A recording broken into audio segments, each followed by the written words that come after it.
Budget 2022 में defence sector को हुआ बड़ा फायदा। 5.25 लाख करोड़ रुपए किए गए आवंटित। इस बार के बजट में रक्षा मंत्रालय को सबसे ज्यादा बजट एलोकेट किया गया। रक्षा मंत्रालय को सबसे ज्यादा 5.94 लाख करोड़ रुपए का आवंटन प्राप्त हुआ है। पिछले साल के बजट में रक्षा मंत्रालय को 5.25 लाख करोड़ रुपए का आवंटन दिया गया था। हालांकि वित्त मंत्री निर्मला सीतारमण द्वारा अपना बजट भाषण पूरा करने के बाद Bharat Electronics, Bharat Dynamics, Hindustan Aeronautics, स्पार्स डिफेंस 5 से 9% की गिरावट आई। अपनी महत्वाकांक्षी आत्मनिर्भर भारत योजना के तहत सरकार ने रक्षा उपकरणों में उपयोग किए जाने वाले महत्वपूर्ण भागों सहित कई वस्तुओं की आयात पर प्रतिबंध लगा दिया है, यानी अब इसका निर्माण भारत में ही होगा। बजट 2023 वित्त मंत्री निर्मला सीतारमण ने बुधवार यानी 1 फरवरी को बजट पेश किया। इस बार के टैक्स में हर एक सेक्टर को बैलेंस करने की कोशिश की गई। प्रधानमंत्री नरेंद्र मोदी ने इसे अमृत काल का पहला बजट बताया है। पीएम मोदी ने इसे विकसित भारत की नींव को मजबूत करने वाला बजट बताया है। वहीं विपक्ष ने इसे चुनावी और नील बट्टे सन्नाटा बजट बताया। इस बार के बजट में सबसे बड़ी राहत मिडिल क्लास को मिली है। नए टैक्स सिस्टम में अब 7 लाख सालाना इनकम वालों को कोई भी टैक्स नहीं देना होगा। वहीं टैक्स स्लैब में भी बदलाव देखने को मिला है। साथ में ही सरकार ने किसान गरीब वर्ग के लिए कई पहल की है। इसके अलावा इकोनॉमी के लिए कैपेक्स से जुड़ा ऐलान खासा अहम रहा। सरकार ने वित्त वर्ष 2023-24 के लिए कैपेक्स टारगेट 33% बढ़ाकर 10 लाख करोड़ रुपए कर दिया है, जो पिछले वित्त वर्ष के लिए 7.5 लाख करोड़ रुपए था।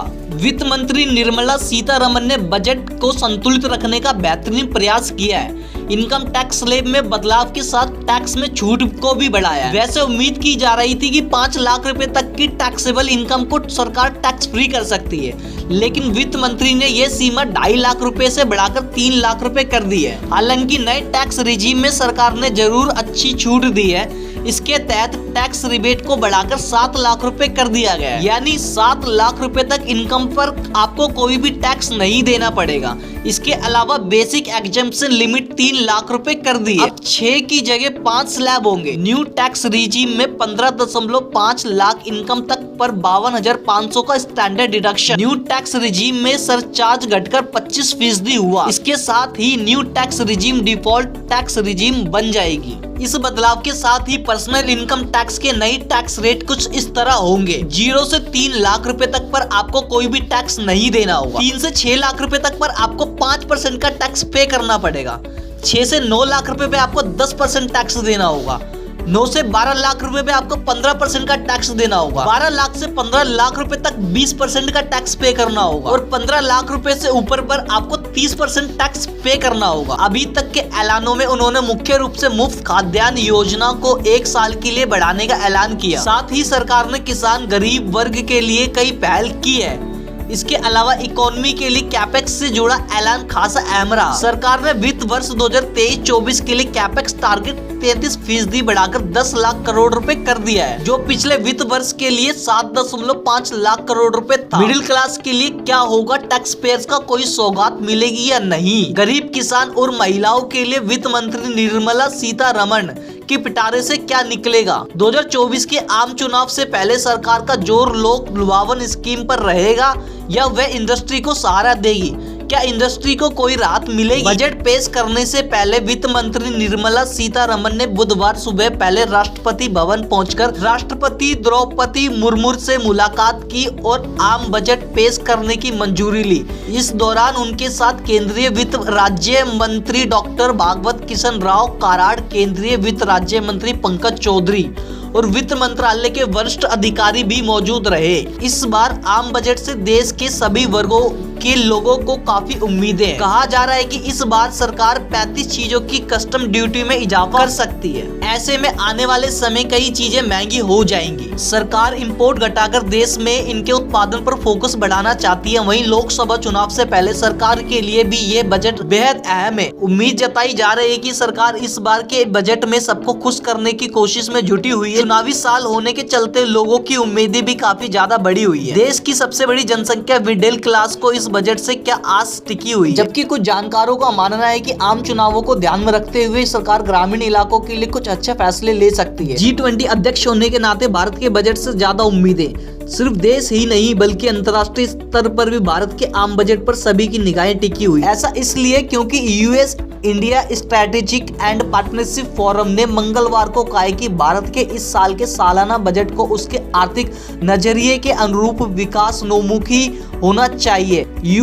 यूएसआईपीएफ के अध्यक्ष मुकेश अघी ने ये बात कही। अघी ने कहा कि G20 के अध्यक्ष के तौर पर भारत सबसे तेजी से विकास कर अर्थव्यवस्था में से एक है, इसलिए आर्थिक आशा की एक किरण है, क्योंकि दूसरे G20 अर्थव्यवस्था वैश्विक स्तर पर विपरीत परिस्थितियों का सामना कर रही है। तो ऐसे में भारत से ज्यादा उम्मीदें बढ़ जाती है। सरकार ने टैक्स में किया 15% का इजाफा, अब यहाँ आपको चुकाने होंगे ज्यादा पैसे। सरकार ने इस टैक्स में किया 15% का इजाफा, अब यहाँ आपको चुकाने होंगे ज्यादा पैसे। बजट में सरकार ने विदेशी ट्रांजैक्शन पर लिबराइज रेमिटेंस स्कीम के जरिए लगने वाले टैक्स कलेक्शन 8 को बढ़ाकर 20% कर दिया है। इससे पहले ये टैक्स 5% तक था, यानी कि सरकार ने एक झटके में ही इस टैक्स में 15% तक का इजाफा कर दिया है। हालांकि सरकार ने विदेशों में पढ़ने वाले छात्रों और मेडिकल इलाज के लिए विदेश जाने वालों को इसमें राहत दी है। इसके लिए इस टैक्स को 5% पर ही बरकरार रखा। हालांकि 7 लाख से अधिक वाले विदेशी निवेश, गिफ्ट या फॉरेन टूर पर 1 जुलाई 2023 से इस पर असर दिखेगा।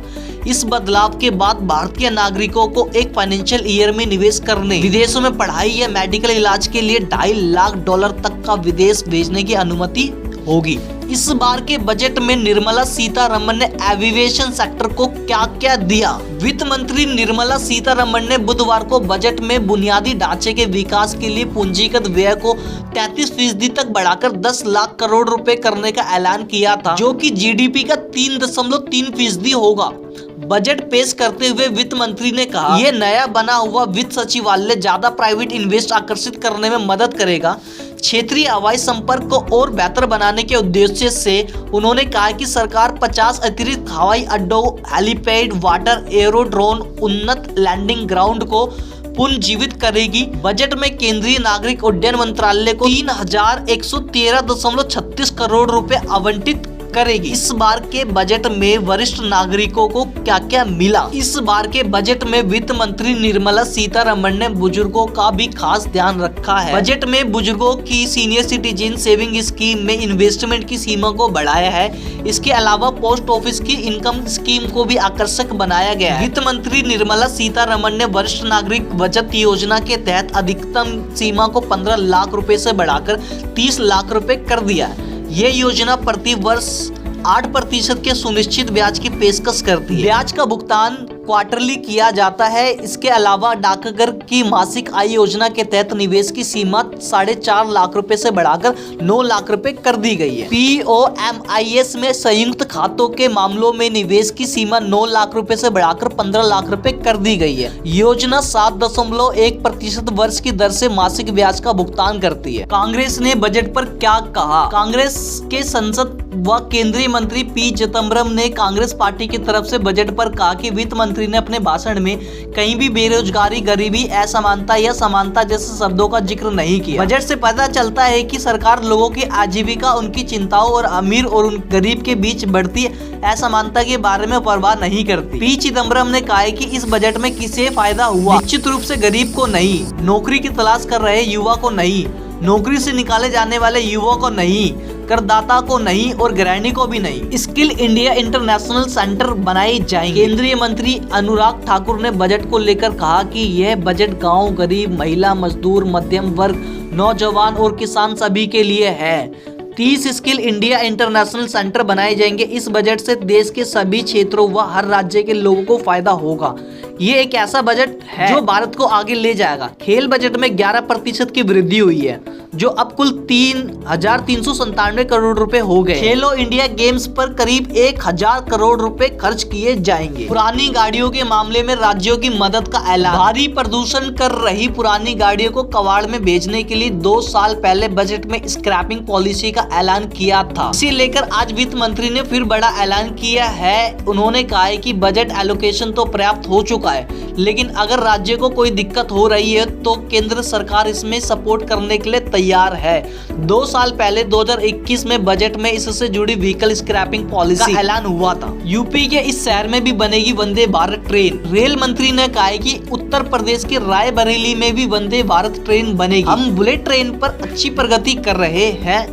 महाराष्ट्र में पहले पूर्व सीएम उद्धव ठाकरे ने इसके लिए मंजूरी नहीं दी थी, लेकिन अब वहां सभी मंजूरियां मिल गई है। दिसंबर 2023 में चलेगी पहली हाइड्रोजन ट्रेन। अश्विनी वैष्णव ने कहा है कि हाइड्रोजन ट्रेन दिसंबर 2023 से चलाई जाएगी। इन्हें भारत में डिजाइन किया जाएगा और यहीं पर इनका विनिर्माण हो। उन्होंने कहा है कि इस ट्रेन को कालका शिमला जैसे हेरिटेज सर्किट्स पर चलाया जाएगा और बाद में इन्हें दूसरे स्थानों पर चलाया जाएगा। बजट में रेलवे का रखा गया ध्यान। रेल मंत्री ने कहा कि बजट में रेलवे के लिए 2.41 लाख करोड़ रुपए आवंटित किए गए हैं। ये एक बड़ा बदलाव है। इससे पैसेंजर्स की आकांक्षाएं पूरी की जाएंगी। अमृत भारत स्टेशन स्कीम के तहत 1275 स्टेशनों का फिर से विकास किया जा रहा है। इसके अलावा वंदे भारत ट्रेनों के प्रोडक्शन को भी बढ़ाया जाएगा। हरियाणा और महाराष्ट्र में भी बनेगी वंदे भारत ट्रेन। रेल मंत्री अश्विनी वैष्णव ने कहा कि अब वंदे भारत ट्रेन ISF चेन्नई के अलावा हरियाणा के सोनीपत और महाराष्ट्र के लातूर में भी बनाई जाएंगी। इन वंदे भारत ट्रेनों के जरिए देश के कोने कोने को जोड़ने का प्रयत्न किया जा रहा है। PM नरेंद्र मोदी का सपना पूरा किया जाएगा।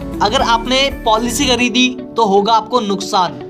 बजट 2023 सरकार ने यूनियन बजट में टैक्स एग्जेम्पशन की उम्मीदें में लाइफ इंश्योरेंस पॉलिसी खरीदने वालों को तगड़ा झटका दिया है। दरअसल सरकार पिछले कुछ समय से न्यू टैक्स सिस्टम को बढ़ावा दे रही है, जिससे डिडक्शन और एग्जेम्पशन का कोई प्रावधान नहीं है। वित्त मंत्री ने बजट भाषण में ऐलान किया कि 5 लाख से ज्यादा प्रीमियम वाली प्रारंभिक इंश्योरेंस पॉलिसी से होने वाली इनकम पर अब टैक्स एग्जेम्पशन नहीं मिलेगा। बजट भाषण के बाद घाटे में डूबे निवेशक। सेंसेक्स और निफ्टी सोमवार 30 जनवरी को बढ़त के साथ बंद हुए, लेकिन ब्रॉडर मार्केट में गिरावट का माहौल जारी रहा।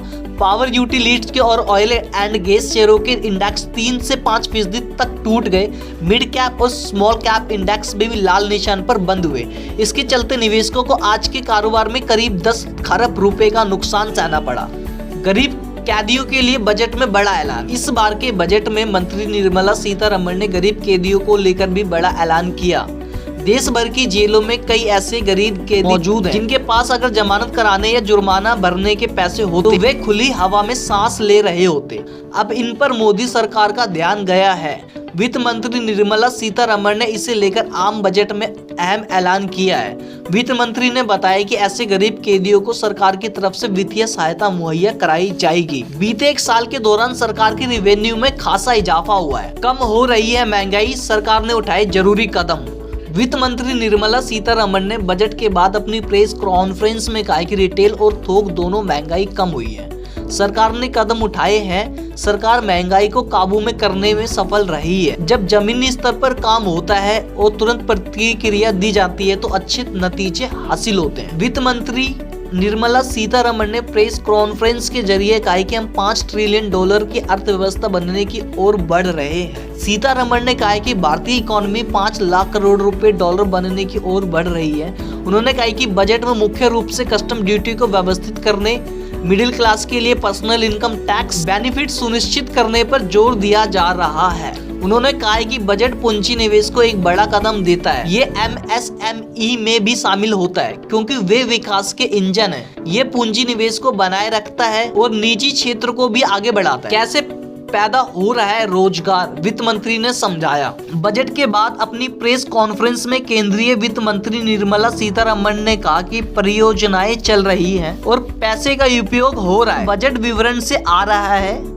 व्यक्ति के बिना परियोजनाएं कैसे पूरी हो सकती है। मानव हस्तक्षेप के बिना 1% प्रोजेक्ट भी पूरा नहीं किया जा सकता, तो जाहिर तौर पर जमीन पर नौकरियां मिल रही हैं। गेहूं की कीमतों में ऐसे करेंगे काबू। बजट 2023 में निर्मला सीतारमण ने कहा कि सरकार ने बाजार में गेहूं जारी करने का फैसला किया है, जिससे गेहूं की कीमतें नीचे आएंगी। सरकार ने बजट से पहले ही गेहूं की कीमतों में नरमी के लिए कदम उठा लिए थे। नए टैक्स सिस्टम में इसलिए दिए ज्यादा इंसेंटिव। वित्त मंत्री निर्मला सीतारमण ने कहा है कि देश लंबे अरसे से डायरेक्ट टैक्सेस सरल बनाए जाने का इंतजार कर रहा था, इसलिए 2-3 साल पहले लाए गए नए टैक्स रिजीम में ज्यादा इंसेंटिव शामिल किए गए हैं। और ज्यादा आकर्षक बनाया गया है। इससे लोग बिना किसी संकोच के पुराने की जगह नए टैक्स रिजीम से जुड़ सके। कैपिटल इन्वेस्टमेंट में की भारी बढ़ोतरी। बजट के बाद मीडिया को संबोधित करते हुए निर्मला सीतारमण ने कहा कि कैपिटल इन्वेस्टमेंट में भी भारी बढ़ोतरी की गई है। इसमें MSME में भी शामिल होते हैं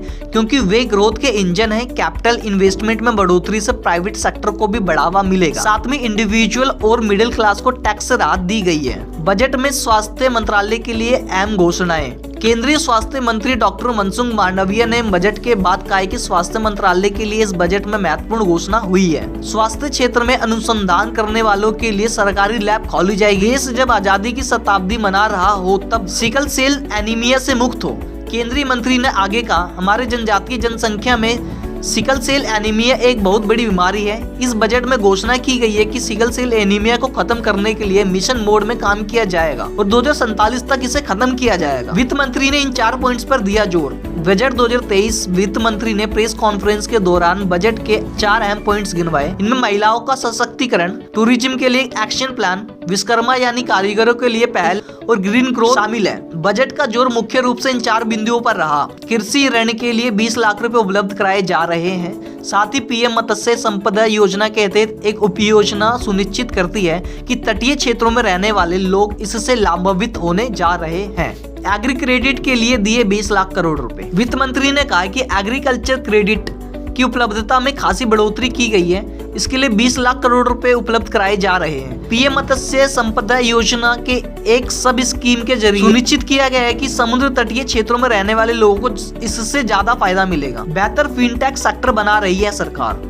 वित्त मंत्री सीतारमण ने कहा कि सरकार की नजर एक बेहतर फिनटेक सेक्टर पर है जहां लोग इंडस्ट्रियल रिवॉल्यूशन के जरिए ज्यादा प्रशिक्षित होंगे। सरकार जीवन के अलग अलग क्षेत्रों में डिजिटल इकोनॉमी को बनाने की कोशिश कर रही है। MSME देश की आर्थिक तरक्की का इंजन है। डिजिटल अर्थव्यवस्था ही भारत की डिजिटल शक्ति है। वित्त मंत्री निर्मला सीतारमण ने प्रेस कॉन्फ्रेंस में कहा कि बजट में महिला सशक्तिकरण, पर्यटन पर जोर दिया गया। हम फिनटेक, औद्योगिकरण, डिजिटल अर्थव्यवस्था को भारत की डिजिटल शक्ति के रूप में देख रहे हैं। कृषि ऋण में काफी बढ़ोतरी हुई है। व्यक्तिगत आय पर सुनिश्चित करना जिसमें बदलाव देखा गया है और ये लंबे समय बाद हुआ है। फाइनेंस मिनिस्टर निर्मला सीतारमण ने कहा है कि नया टैक्स सिस्टम अब ज्यादा आकर्षक। बजट के बाद मीडिया को संबोधित करते हुए वित्त मंत्री निर्मला सीतारमण ने कहा है कि नए टैक्स सिस्टम में अब ज्यादा इंसेंटिव दिए जा रहे हैं। इससे टैक्स पेयर बिना किसी संकोच के पुराने से नए टैक्स रिजीम में शिफ्ट कर सकेंगे। हम किसी को बाध्य नहीं कर रहे हैं, लेकिन अब नया टैक्स सिस्टम ज्यादा आकर्षक है क्योंकि इसमें ज्यादा टैक्स रिबेट दी गई। टैक्स में बदलाव से मध्यम वर्ग को होगा फायदा। वित्त मंत्री निर्मला सीतारमण ने प्रेस कॉन्फ्रेंस में कहा कि हमारा फोकस ग्रीन ग्रोथ पर है। इनकम टैक्स स्लैब में बदलाव पर सीतारमण ने कहा कि बहुत लंबे समय बाद टैक्स स्लैब में बदलाव किया गया है। उन्होंने कहा कि इनकम टैक्स स्लैब में बदलाव से मध्यम वर्ग को फायदा होगा।